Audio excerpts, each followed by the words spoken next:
Good morning. Our speaker today is certainly no stranger to the community. He lives in Wilton with his wife Bethany. He's 31 years of management leadership experience serving nonprofit community organizations in Maine and Massachusetts. He has the honors to serve as Executive Director of LEAD for 16 years before going to the seminary. He has a BA from Bradford College, a Master's in Management of Nonprofits from Hellas School in Brandeis, Master Divinity of School of Theology. He's worked as a chaplain at Maine General in Augusta, has served as a pastor of a variety of small churches in the area, and has been the Executive Director of the Maine Children's Home for Little Wanderers in Waterville since 2016. He has specialized in community building activities that support all people to be empowered and included. He has expertise in community development, marketing, organizational development, and grant writing. He's also a member of the Noontime Waterville Club, Rotary Club. I have to emphasize noontime, so please give us a warm welcome, Rick Dorian.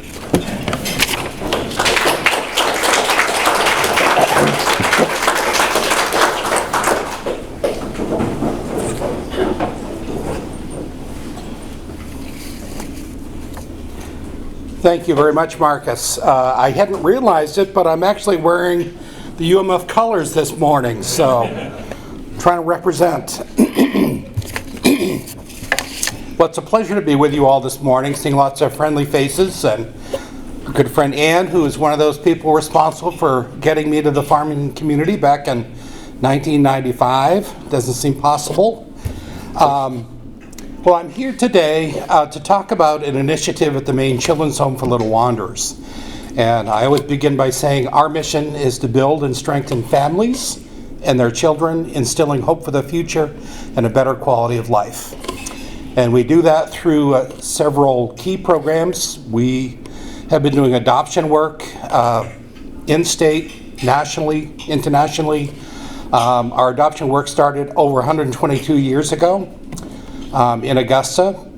Presently, we're working with about 175 families at some stage of interested, exploring, or post-placement follow-up. Other than being audited by the IRS, it's a pretty invasive, pretty involved conversation for all the home studies and the screening for families and making sure there's a good, safe match. We also have a fairly extensive counseling program. We are working with about 375 individuals at this point. Thanks to COVID, we now have a pretty growing telehealth program.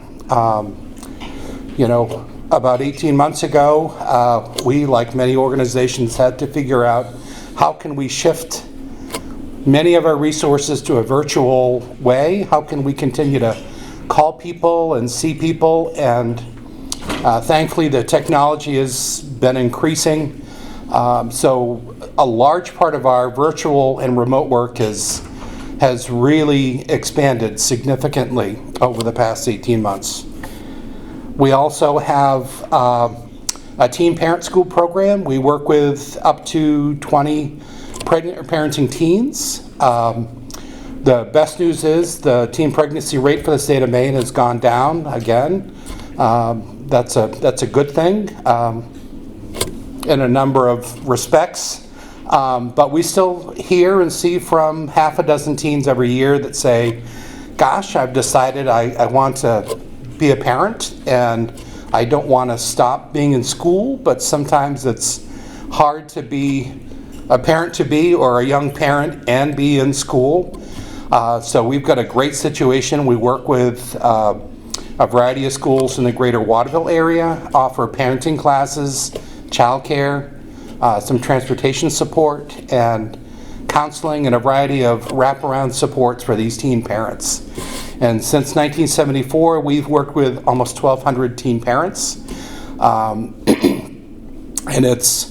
to me, it's one of the most significant programs we operate, because we don't just serve the teen, we serve their child, we serve the co-parent.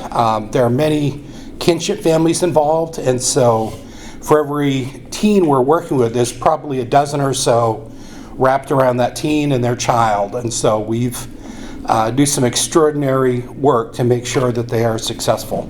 So they can get their diplomas, they can get linked up with an idea for career or future work. And so we also offer scholarships for the graduates so that they can get started.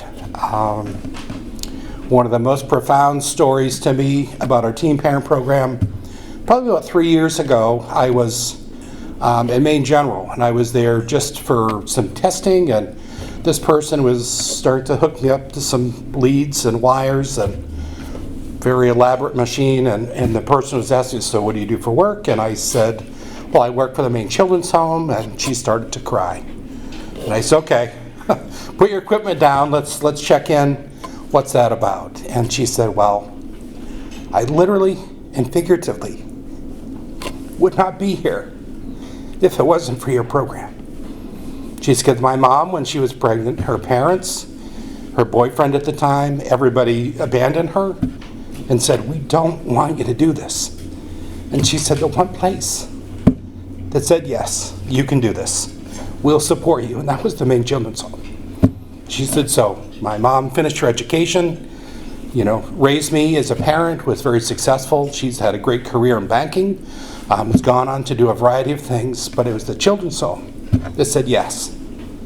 So she said, I wish I could make all this free today because you work for an organization that deserves it, but I don't have that kind of authority here. And I said, well, you could talk to people.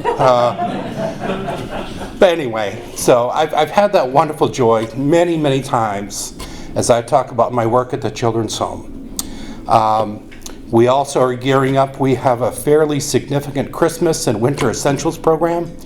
Each year we help out 1,500 to 1,600 kids across the state of Maine. It's an income-based program. Our applications go live, I think it's October 4th. And within a couple of days, we'll have at least 500 or 600 applications from kids all over. And so the application is designed to know how they identify gender-wise, their age, their sizes, their preferences of colors and interest. And so we have an extraordinary team of volunteers, even in these times, of at least 100 people that come together. And people across the state, we list the things we need for clothing.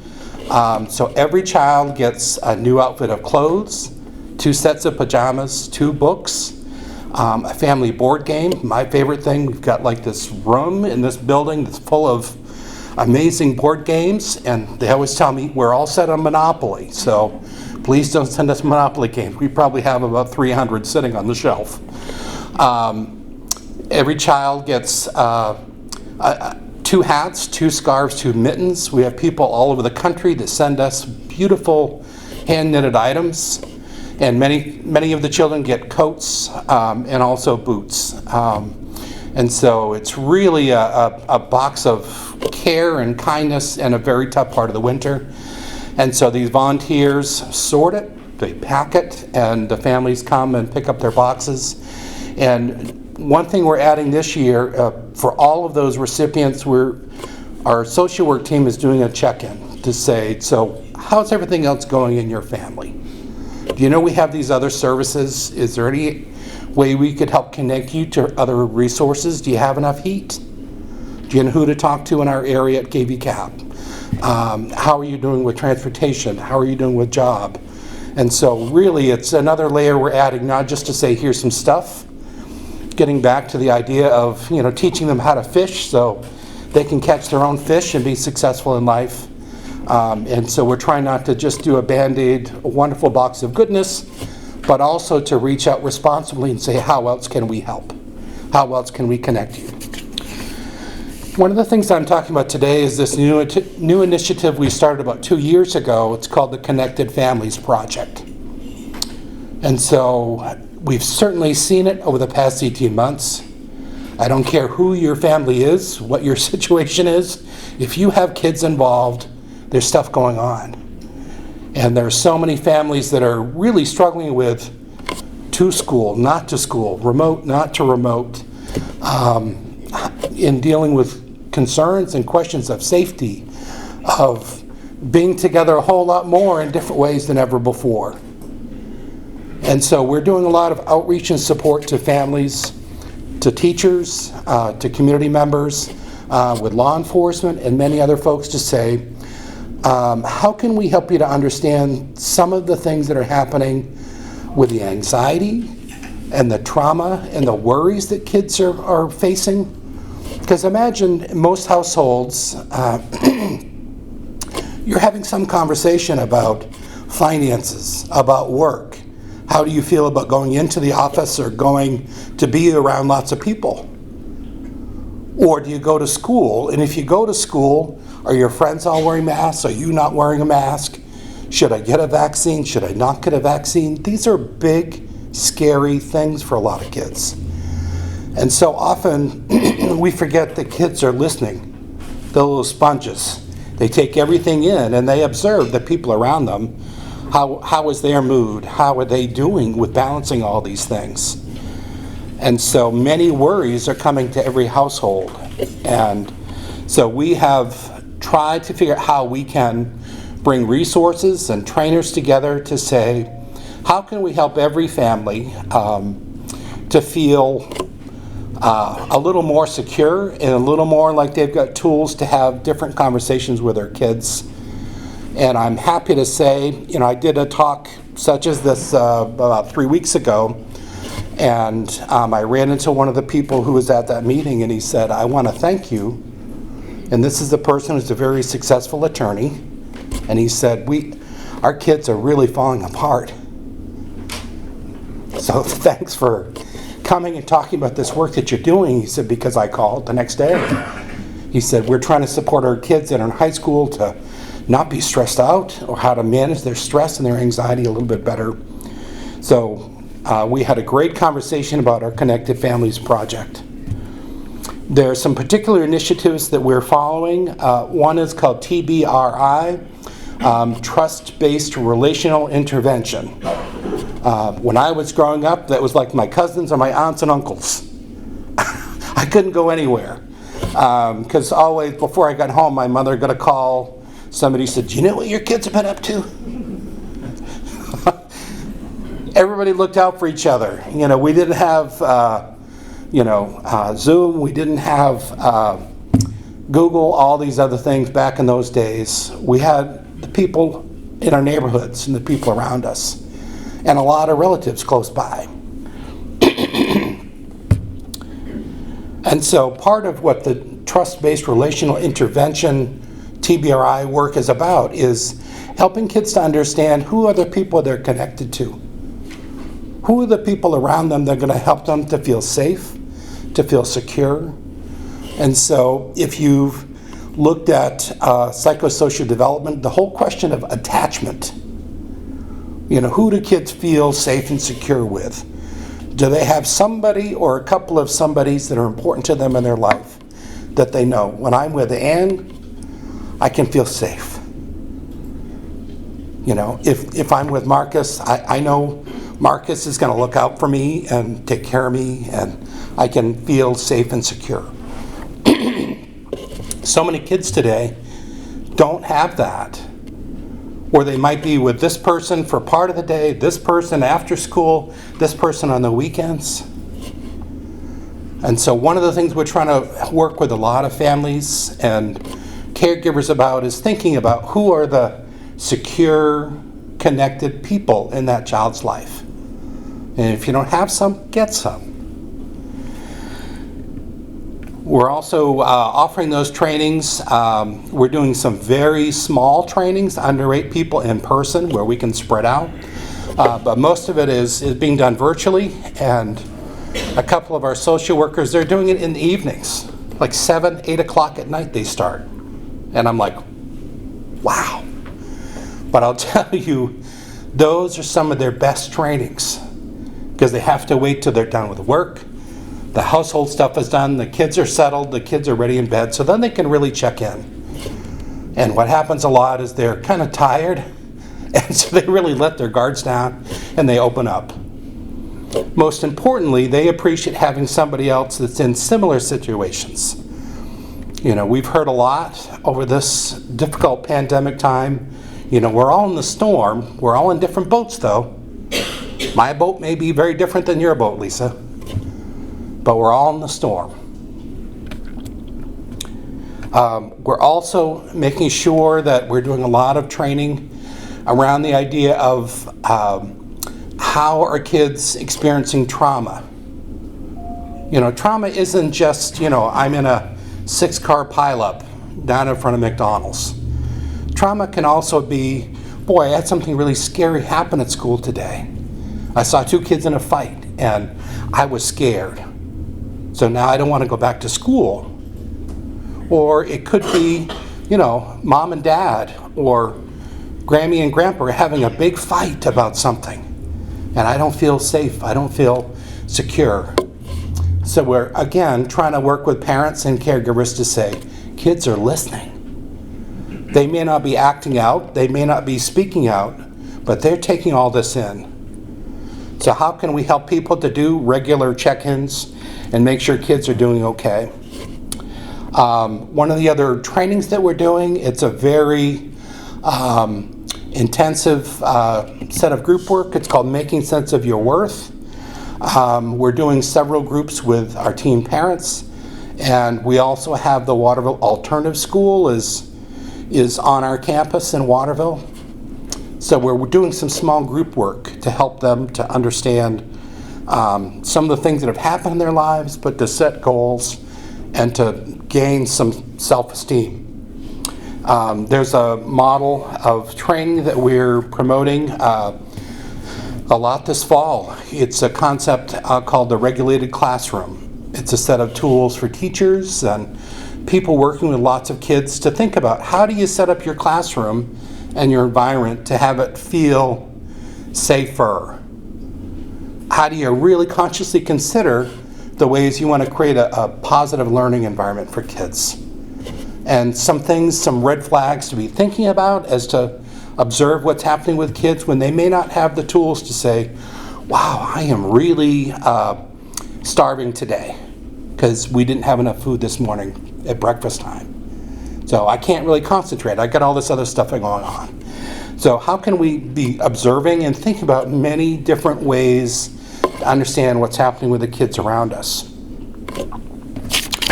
One of the things that I want to make sure to share is a variety of resources. If you look on the back sheet, we do not do our work in isolation. I particularly tried to highlight, the Franklin County Children's Task Force. Excellent local resources. If you're trying to get some tools and local support in parenting, talk to your friends at the Children's Task Force. The Maine Resiliency Building Network, it's another collective of really extraordinary, much smarter people than me that do a lot of good work across the state to do training, to bring in consultants, and to help lots of people to think about how to create safer environments for kids. The Maine Parent Federation, particularly parents with kids with different abilities, they've got a variety of tools and encouraging resources. The Maine Children's Alliance and the Maine Children's Trust. I've been very encouraged. There's been a lot of work in Augusta to try to create more resources for kids, more childcare, more training, more support for working parents, and it takes all of us kind of working together. And so part of why I'm going out to speak out more, and thank you, Marcus, for the invitation, is to really raise our awareness. Kids often are silently kind of watching and waiting. And so we need to be very intentional to check in with our kids. And, there's a lot of support that's out there. And so I tell folks, again, if you've got kids in your life, kids, nieces, nephews, grandkids, check in with them. And if you are looking for some training and support and encouragement, if you're not sure where to go, I always try to highlight 211 Maine. If your house is burning, you call 911. Come bring the fire trucks fast. But for your family or other needs that you may have, it's not always clear. And, And after 3 decades of working in systems, you know, I shouldn't say this, but we're friends here. You know, there's a lot of difficult things that happen through DHHS, and for some families, it's not a helpful place. It's not a helpful team of people. If you want to have your eyes opened, I encourage you, go spend a few hours trying to apply for something. It's a terrible experience. So I've often referred to it as the Department of Hell and Human Sacrifice. And I apologize if there are any DHS workers or professionals in the room, but people who've dealt with them know that it sounds funny, but there's a lot of truth to that. And I experienced with my mom trying to help her to access some benefits. Holy smokes, I'm a typically rational person, but after 3 hours of sitting one day and with our forms completed, and we met with this professional who said, okay, thanks, we'll make an appointment. And I've been sitting here for 3 hours, and here it is. I'm here, you're here. Well, no, this is just for me to receive your application, and we'll make an appointment to sit down and talk to you about it. And I said, you know, I'm good for the next 20 minutes. Let's go. And despite my encouragements and pleadings, it did not happen. And so we had to make another appointment to come back for another 2.5-hour waiting period to see her for about 5 minutes. To say, yep, your application is complete. Thank you so much. We'll be in touch. So that's a reality for a lot of people. And I'm a very privileged in many ways. I got a lot of tools in my toolbox. And so I worry for folks that are really struggling and trying to figure stuff out. So for all of us that are here in the room, don't sit and wonder. You know, Lisa's an incredible partner at the United Way. You know, if you're ever not sure, wanted just a friendly face to say, how do I get started with some of these things? But I encourage you, I invite the group, if ever you should want us to come and do a training on TBRI. It's an excellent, we've got about a 2-hour, well, they'd probably say 2.5 to 3 hour session on just what it means to be more trauma-informed, to be more thoughtful, to be a better ally to kids and to families. You know, I have the most interesting job, and I shared this a few years ago when I had left LEAP and wandered a bit in ministry and tried out a bunch of different things. You know, when I finally graduated, I thought, okay, universe, where's my full-time church? I'm ready to go, and this is Maine, and it's made up of a lot of smaller, part-time, beautiful, wonderful churches. And there aren't a lot of full-time appointments out there. And a friend called me out of the blue and said, I'm not sure if you've heard of the Maine Children's Home for Little Wanderers in Waterville. They're looking for a director. You know, their director's retiring after 46 years. And I said, why would I go there? You know, talk about a tough act to follow. But I went and met this incredible lady, Sharon Abrams, and talked to people. And I said, ooh, this is interesting. All these cool things to support children and families. And I read a lot about a Jewish carpenter guy who was pretty famous for saying, you know, I'm here to take care of the least, the last, the lost, the lonely, and most especially the little kids. So I was like, wow, here we go. And so it's been an incredible experience. And so, you know, I always invite encouragements and questions. You know, if you're looking for resources in other parts of the state, give us a call. We've got an incredible team of social workers that are the most incredible, gifted group of do-gooders that just do lots of great things. And so, you know, we try to track all the ways we're providing help, and it's over 3,000 kids and parents and families every year. You know, that's humbling and overwhelming at times to think so many kids and families need help. But part of that is because we don't have the same structure we did when I was growing up, where you had a village beside you, behind you, carrying you forward. You know, Farmington still has a lot of that, which is why we stayed in the area here. It's been a beautiful place. But it's become even more real to me.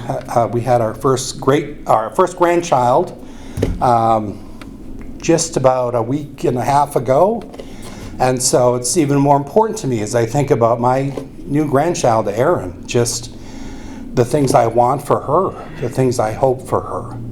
She's very fortunate. She has two gifted, wonderful parents who are crazy about each other, who've been together for years, who have good jobs, who have just good hearts. You know, she's a pretty fortunate child. But even my grandchild, you know, is going to face things. She lives in the interesting city of Skowhegan, and which is very different than Farmington. Very different community. So it takes all of us. You know, it's going to take us as grandparents, and fortunately there's a big family behind us and around us, but it's not the same as when I grew up. So as Marcus said, I'm a member of the Noontime Rotary Club in Waterville, and it's a cool thing. When I started there, my dear colleague Sharon Abrams said, you've got to join Rotary. If you want to know what's really happening, who's doing what, they'll feed you. You'll get to share your happy dollars and pay a lot of fines for different things. But it's all about doing good and making life better. And so it's been a great experience. I've learned a lot about Waterville, met a lot of people. A lot of doors have been opened because of connections I made at the Rotary Club. And occasionally I get to drive over and pick up a bag of onions for myself and other people, and have to air my car out for a few weeks. But it's been a great experience, and I appreciate the great work that you do in this community and across the world. And I'm happy to be here to just say there's some partners that are trying to share some resources to, as I say a lot, you know, make life and homes safer, happier, and healthier for kids and their families. So with that, I'll be glad to take some questions.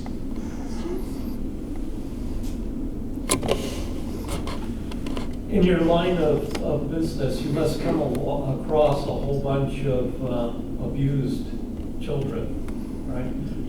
What is your responsibility, and once you recognize something like that, do you turn it over immediately to DSHS, or do you try to work with the family? You know, what's your involvement there? What's your responsibility? Right. I would say our staff work like many people in social services. We're court-mandated reporters. So there's a very specific listing of what we would have to report to law enforcement or to the Department of Health and Human Services. I would say it's always a very delicate conversation, because at times it's some people that are very close to this person that they have to go home to. So we're very intentional of how we process that. It's some of our hardest work. And so that's where, you know, I spoke a little bit about our adoption work in particular. We encounter kids that have come from a variety of situations. One of the most interesting conversations we have about once a month, before a child can be adopted, it's got to be very clear, and a clear legal trail, that the birth parents, mother, and the donor, father, partner, person that was with this person for a while, has also legally signed off their rights. And it's a very interesting thing, and there are a variety of reasons that women become pregnant, and it's not always a healthy, positive situation. And so we've had a variety of situations where we've had not so good people that want to exercise their paternal rights. And so I do have our attorney on speed dial, who's a great consultant, because there are times I will say, you know, Bill, you got to advise me. What's the least amount that I have to share with this person to protect the child? Everything we do, it's always in the best interest of the child, which unfortunately is not always the same thing as what the parents or birth parents want. But we do the best we can to try to make sure we're making wise, thoughtful recommendations.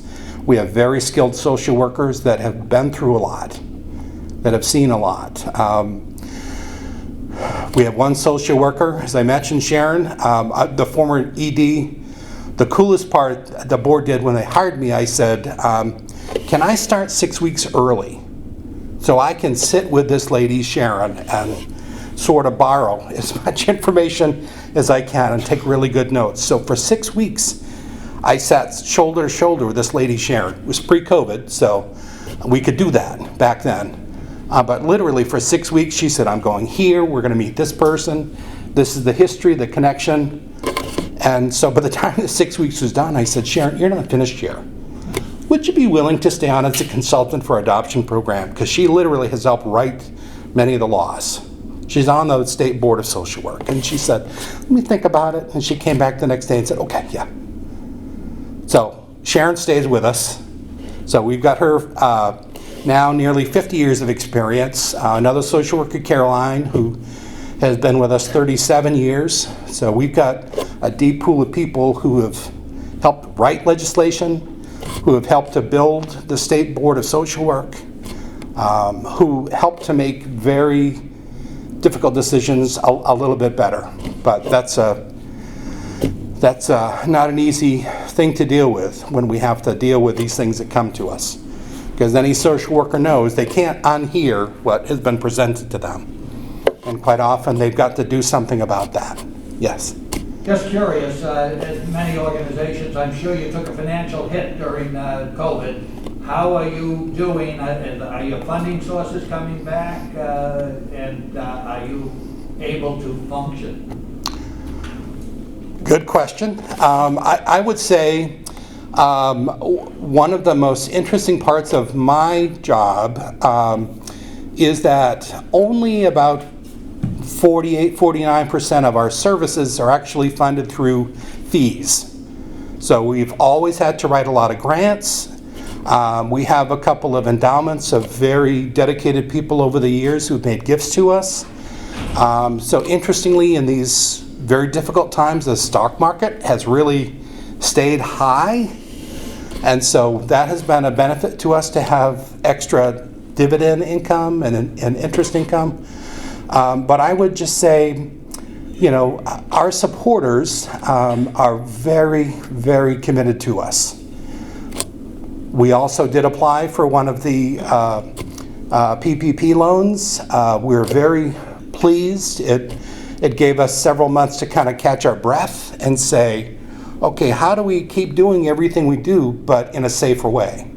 We had to shut down our campus and say, we're going, all staff, take your computers and your files, go home. We'll work it out. And so within about 6 weeks, we had our telehealth up and running, and we were seeing very quickly about 150 people a week through virtual counseling and telephonic counseling with phone check-ins. Even today, before people go out on a home visit or to go see people, they check in to make sure that people are healthy and safe. You know, I want to get a t-shirt that says, yes, I'm vaccinated. I have not been out of the country. I've not been anywhere exciting. You know all the questions that we all get asked 10 times a day. Could be a good Rotary project, Doug. I am safe. And so I would say, like every organization, we've had to make a lot of adjustments, and we do not operate the same way that we used to. But at the same time, it has helped us to reach far more people across the state because we're a better virtual and remote resource than ever before. We've had to spend a lot more on technology and computer training and Zoom training, and I miss seeing lots of people like this. I probably spend, like Lisa, at least 15 to 20 hours a week on Zoom meetings. So you've got to do things to keep it interesting. But we all do what we can, and I'm very proud to say that we've had no COVID exposures on our campus. A couple of our staff have had positive infections, but because of other parts of their lives, and we have a very clear COVID safety policy. I've had to quarantine at home at least half a dozen times, just because I heard somewhere there might be a link, and my mom's in a local long-term care facility, and it's a very interesting time for that. Because 1 week it's, yep, we're open for visits. Nope, sorry, we're shut down for visits. And I'm trying to do a Zoom conversation with my sweet mom, who's 85 but has serious dementia. It's good for about 8 minutes, and then it's just not helpful. So we've gotten through it. We've grown as an organization. And I have to say, many foundations really have shifted gears to say, how can we help the most essential needs to get through this crisis? And so some of our grants that we'd already gotten for other things, we've had to have very specific conversations and say, well, what are you funding? Where are you shifting your focus to? And so we've pivoted in many ways to meet expectations and to respond. Thank you. Yep, you're welcome. Anybody else? Well, Rick, thank you very much for coming in this morning. It's very